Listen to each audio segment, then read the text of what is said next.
नमस्कार, welcome to foodie मी शिवानी. आज आम्ही कुठे चाललो आहोत हे तुम्हाला नक्कीच कळलं असेल. दरवर्षीप्रमाणे आजही आम्ही अशा सोहळ्याला जात आहोत जो फक्त महाराष्ट्राची परंपरा नाही तर लाखो वारकऱ्यांच्या श्रद्धेचा श्वास आहे. ही आहे पंढरीची वारी.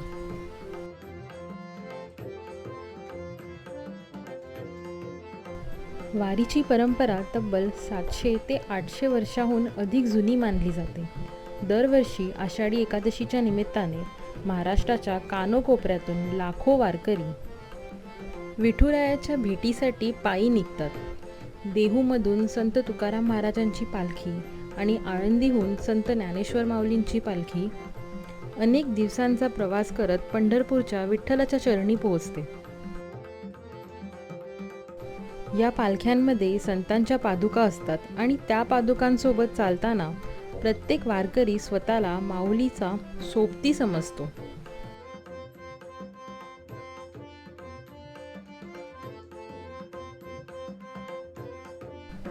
पुण्यातील हडपसर वारीच्या मार्गावरील एक महत्त्वाचा टप्पा.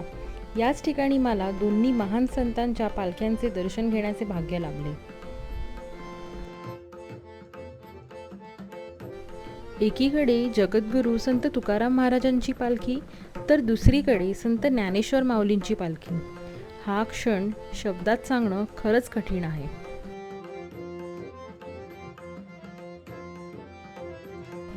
आता इथे आगमन झाले आहे संत ज्ञानेश्वर माऊलींच्या पालखीचे.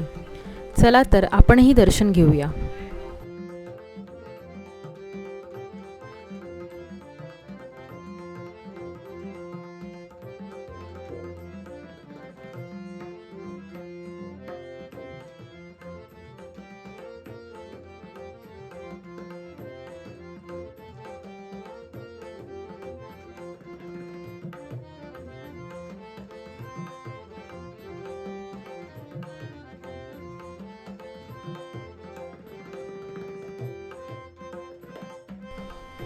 टाळ, मृदंग, वीणा, अभंगाचा नाद, भगवा पताका, दिंडीची शिस्त हे सगळं पाहताना जाणवतं की ही वारी फक्त धार्मिक परंपरा नाही तर महाराष्ट्राच्या संस्कृतीचा जिवंत वारसा आहे.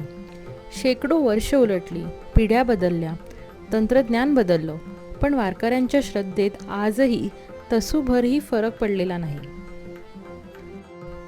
कित्येक वारकरी अनवाणी चालतात. पाऊस असो, ऊन असो, थकवा असो, त्यांच्या चेहऱ्यावर मात्र एकच आनंद दिसतो, माऊली भेटणार. यालाच कदाचित खरी भक्ती म्हणतात.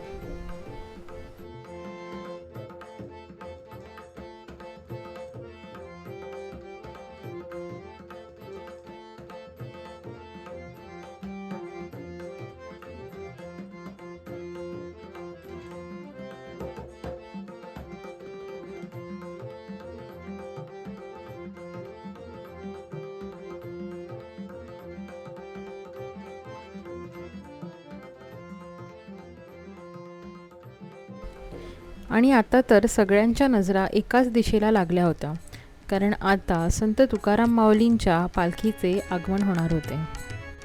कुणी टाळ वाजवत होतं, कुणी फुगड्या घालत होतं, कुणी नाचत गात होतं, तर कुणी भक्तिभावाने त्या क्षणाची वाट पाहत होते.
आज या व्हिडिओमध्ये मला एकाच दिवशी संत ज्ञानेश्वर माऊली आणि संत तुकाराम महाराज या दोन्ही पालख्यांचे दर्शन घेण्याची संधी मिळाली.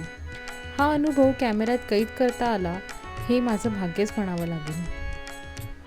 आणि या प्रवासात अजून एक क्षण अनुभवायला मिळाला, तो म्हणजे सूर्याभोवतीचा वलयकार कडा. सूर्याभोवती तयार झालेले हे रिंगण जणू वारीतल्या त्या रिंगण सोहळ्याचीच आठवण करून देत होतं. जर हा अनुभव तुम्हालाही मनापासून आवडला असेल तर हा व्हिडिओ नक्की शेअर करा आणि कमेंटमध्ये एकदा मनापासून लिहा, ज्ञानोबा माऊली तुकाराम रामकृष्ण हरी.